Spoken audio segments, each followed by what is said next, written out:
All right, third and fourth graders, today you are going to be writing about the pros, which means the good things, and the cons, which means the bad things about zoos. So after you research and you listen to this video, you are going to decide on your own if you think we should have zoos or if we shouldn't have zoos. And then below this link, from I think 2 weeks ago, I did a little video explaining how to write an opinion piece, and I would love if you would look at that and watch that again, especially if you didn't write an opinion piece a couple weeks ago, if that wasn't your choice, to kind of just remember the layout and the different parts that are important. So we are going to look at the good and the bad of zoos. So it starts with the positives, and I want to remind you that when we research things, it's really important to look at both sides of a topic, right? Because when people have really, really strong views, we want to know what the other side thinks, right? Because then we can really get a big picture on what everyone thinks and we can make our own decision.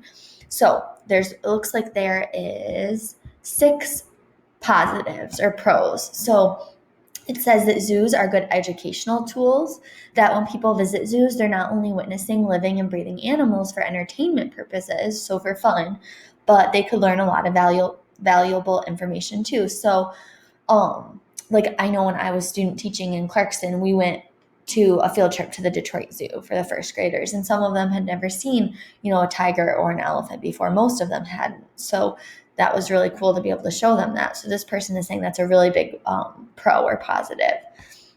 Conservation of endangered animals. Perhaps it's a little obvious, but zoos offer a safe haven for endangered animals to live and on many occasions thrive. So they're saying if animals are endangered and there's not very many of them left, they can be safe in a zoo. Economic boost for the local community. So this basically just means that if you have a zoo in your community, that is creating jobs and it's creating a way for people to make money.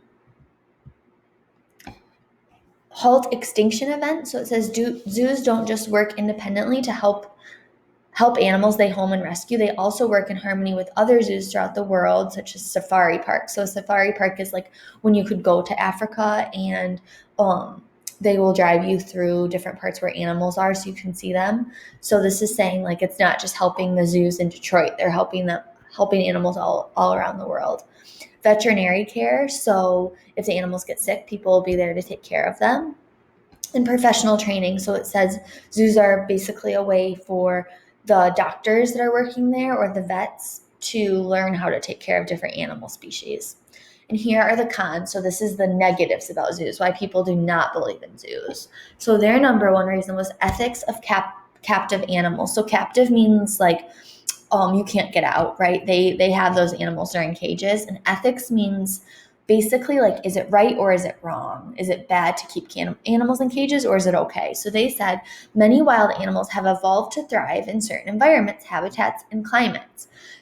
Unfortunately, even though zoos often try their best to mimic a specific species' natural habitat, sometimes it has little impact on their behavior and well-being. So for example, like if you go to the Detroit Zoo, the penguins might be in hot weather, right, in the summer, or maybe I know this is a really big thing when they talk about SeaWorld, which isn't exactly a zoo, but some of the like orcas and killer whales, they have very small spaces where in real life they would have the whole ocean, right?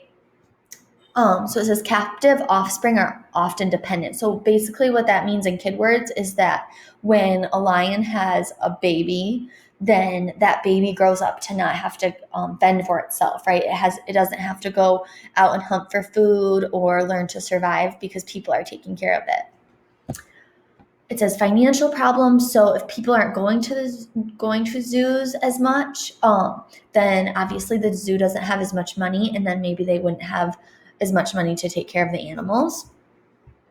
And then my time is going to run out, but there's lots of other really important pros and cons. So I would love it if you would not just watch this video, but if you would Google pros and cons of zoos for kids.